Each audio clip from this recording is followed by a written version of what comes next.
ఆరాధ్య 20వ భాగం. శార్వాణి హేమంత్ వస్తున్నారని తెలిసి ఆఫీస్కి కాల్ చేసి 1 అవర్ లేట్గా వస్తానని పర్మిషన్ తీసుకుంది వాత్సల్య. ఆమెకు హేమంత్ శార్వాణి ఆంటీ కొడుకని తెలిసినప్పటి నుండి మరింత అభిమానం పెరిగింది. వాత్సల్యం చూడగానే చేతులు చాపి దగ్గరికి తీసుకుంది శార్వాణి. ఏది నా కోడలు, పిలువు అంది. వాత్సల్య శార్వాణి చేతుల్లోంచి విడివడి మీరు కూర్చోండి ఆంటీ, హేమ్ కూర్చో అంది. వాళ్ళు కూర్చున్నారు. శార్వాణి కళ్ళతోనే చుట్టూ వెతికింది కోడల కోసం. హేమంత్ మామూలుగానే కూర్చున్నాడు. ఫార్మల్ డ్రెస్లో అతను చాలా హుందాగా గంభీరంగా కనిపిస్తున్నాడు. ఆరాధ్య ఇంకా ఇంటికి రాలేదంటీ. మీరు కాల్ చేసినప్పుడే తను నాకు కాల్ చేసి ఇప్పుడే హాస్పిటల్లోంచి బయటకు వస్తున్నామని చెప్పింది. సరియు కూడా ఆరాధ్య వెంట వెళ్ళింది. నో ప్రాబ్లం అంది. శార్వాణి ఆరాధ్య గురించి ఆసక్తిగా అడుగుతుంటే వాత్సల్య చాలా కుతూహలంగా సమాధానాలు చెప్తుంది. హేమంత్కి అక్కడ కూర్చోవాలనిపించడం లేదు. మూడీగా ఉన్నాడు. అది అతని ముఖంలో స్పష్టంగా కనబడుతుంది. అతను ఎందుకలా ఉన్నాడో వాత్సల్యకు తెలుసు. అందుకే అతన్ని కదిలియాలంటేనే భయపడింది.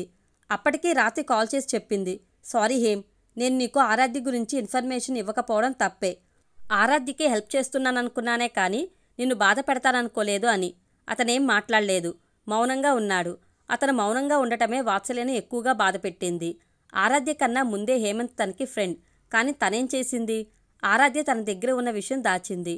అందుకే అతని వైపు ఫ్రీగా చూడలేకపోతుంది. హేమంత్ లేచి నిలబడి, అమ్మా నువ్వు కూర్చో, నేను ఆఫీస్కి వెళ్తాను. బయలుదేరే ముందు కాల్ చేయి, నేను వచ్చి తీసుకెళ్తాను అన్నాడు.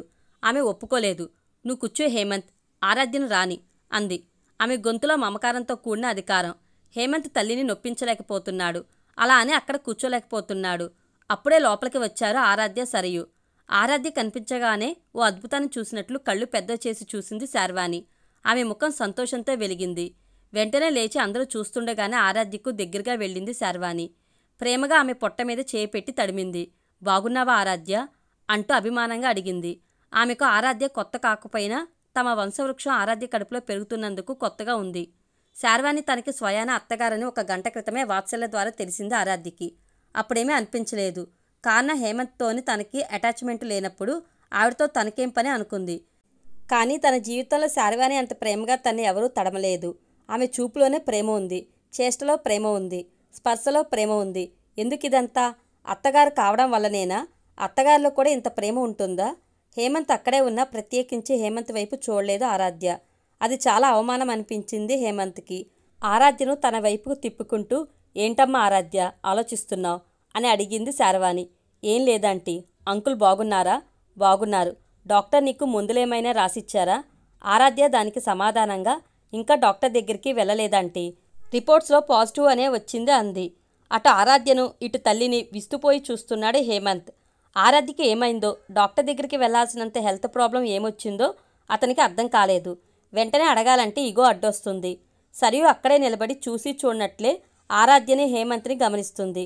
ఆరాధ్య పట్ల శార్వాణి చూపిస్తున్న ప్రేమను చూస్తుంటే అసూయగా ఉంది సరియుకి. ఇలాంటి ప్రేమ కావాలి తనకి. అది ఎక్కడ దొరుకుతుంది? ఎవరి దగ్గర దొరుకుతుంది? తనకి దొరికిన వాళ్ళు ఇలా ఎందుకు లేరు? తనకి లేనిది ఇంకొకరికి ఉండటం చూస్తుంటే ఎంతో బాధగా ఉంది సరయుకి. శార్వాణి ఆరాధ్యను తన పక్కన కూర్చోబెట్టుకుంది. ఆరాధ్య, ఇప్పుడు నువ్వు నా కోళ్ళవి, అందుకే క్షమించమని అడగలేకపోతున్నాను. ఎందుకంటే క్షమించడం అంటూ అర్థం కానట్లు చూసింది ఆరాధ్య. ఆ రోజు నిన్ను ఇంట్లోంచి బయటికి పంపడం, నేను నిన్ను మిస్అండర్స్టాండ్ చేసుకోవడం వల్లనే అని హేమంత్ని చూశాక తెలిసింది. అవన్నీ ఇప్పుడు అవసరమా ఆంటీ? కొన్ని సంఘటనలు ఎలాంటి వారినైనా అయోమయంలో పడేస్తాయి, అర్థం చేసుకోలేని స్థితిలోకి నెట్టేస్తాయి. మీరు ఫీల్ అవ్వకండి ఆంటీ. ఇంతటితో ఆ విషయాన్ని మర్చిపోండి. మీ స్థానంలో నేనున్నా అలాగే చేసేదాన్ని అంది ఆరాధ్య. శార్వాణి మనసు అప్పుడు కాస్త కుదుటపడింది. తేలిగ్గా ఊపిరి పీల్చుకుంది.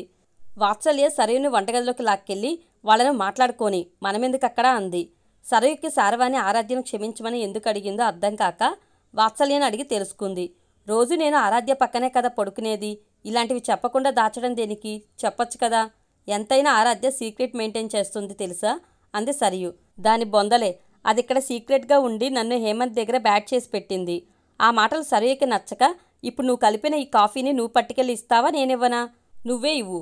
మరి నువ్వు నా వెంటే వచ్చి నన్ను వాళ్లకు పరిచయం చెయ్యి. కానీ సరియు ఇలా, సరియు అలా అని నా బయోడేటా మాత్రం చెప్పకు. ఓకే అంటూ ఇద్దరు కలిసి కాఫీ కప్పులతో హాల్లోకి వెళ్లారు.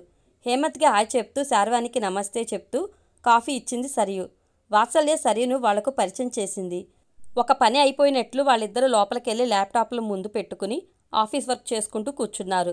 హేమంత్ కాఫీ తాగుతున్నాడన్న మాటే కానీ అబ్జర్వేషన్లో ఉంచిన హేమంత్ని డాక్టర్ చూసినట్లు ఆరాధ్యను చూస్తున్నాడు. ఆమె అతని వైపు చూడకపోవడం అతన్ని నిర్లక్ష్యం చేస్తున్నట్లుగా ఉంది.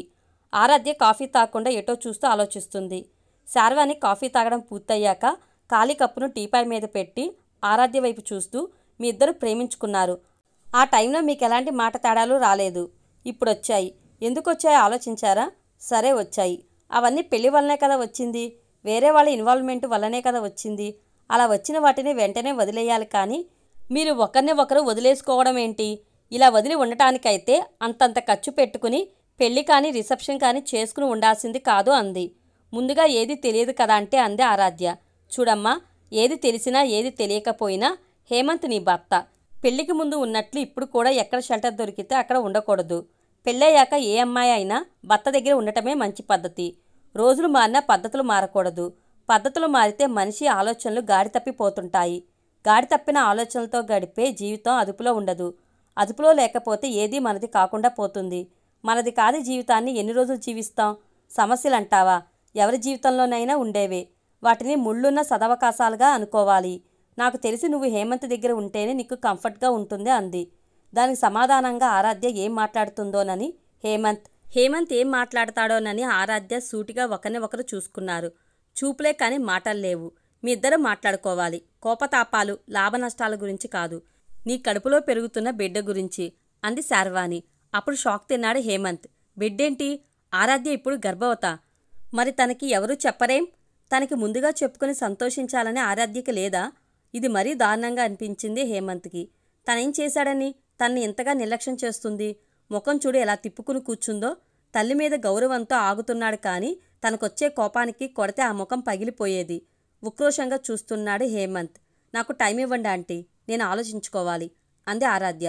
ఏమాత్రం ఆలోచించకుండా లేచి నిలబడ్డాడు హేమంత్. అమ్మా, నేను అర్జెంటుగా ఫ్రెండ్ని కలవాలి, రా వెళ్దాం అన్నాడు. కొడుకుని ఎగాదిగా చూసి ఆమె కూడా లేచి నిలబడి, తర్వాత కలుద్దాం ఆరాధ్య, నువ్వు ఆలోచించుకో అంటూ శార్వాణి కొడుకుతో బయటికి నడిచింది. నువ్వు ఆరాధ్యతో మాట్లాడవలసిందిరా, ఇంటికి రాగానే అంది శార్వాణి. దానికంత అర్హత లేదమ్మా. ఇదే సిటీలో ఉంటూ జాబ్కెళ్తూ నాకు కనబడకుండా తిరుగుతున్నప్పుడే పోగొట్టుకుంది. ఆ హెయిర్ స్టైల్ చూడు ఎంత మారిపోయిందో. పెళ్ళయింది కదా, నుదుటిన కొంచెమైనా కుంకుమ పెట్టుకోకుండా ఓ స్టిక్కర్ అంటించుకుని ఎలా ఉందో చూసావుగా. అంత అవసరమా? అసలు ఆ తాపత్రయం ఏంటి? ఎందుకు? ఎవరు వెంటబడాలని? అలా అనుకే హేమంత్. నువ్వు మాట్లాడితే మారేదేమో. మారేది అయితే తను ప్రెగ్నెంట్ అన్న విషయం అందరికన్నా ముందు నాకు చెప్పేది. గంటలు గంటలు ఫోన్ చేసి వాళ్ళ మమ్మీతో మాట్లాడుతుంది కదా, నాకొక్క కాల్ చేయలేదా? నేనంత పరాయివాడిని అయ్యానా అన్నాడు. కొడుకు పడుతున్న మానసిక సంఘర్షణలో న్యాయం ఉందనిపించింది. ఎక్కడైనా కన్న తల్లి తన కూతురు కట్టుకున్న మొగుడుతో సుఖంగా కాపురం చేయాలని కోరుకుంటుంది.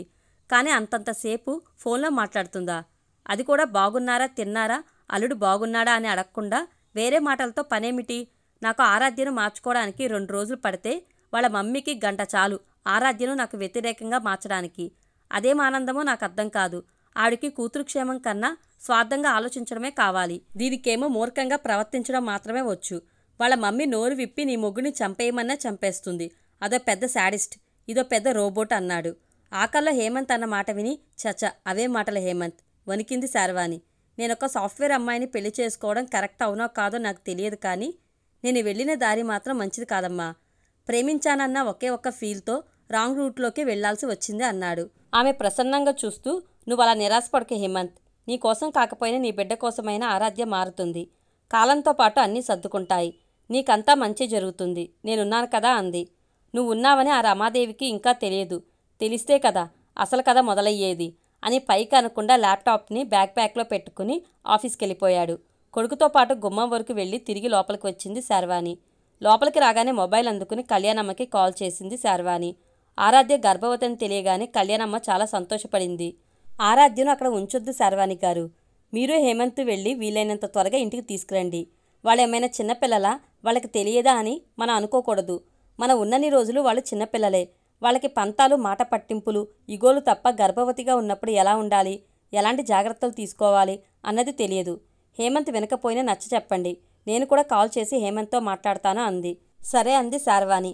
కళ్యాణమ్మ చెప్పకముందు కూడా శార్వాణి అభిప్రాయం అదే.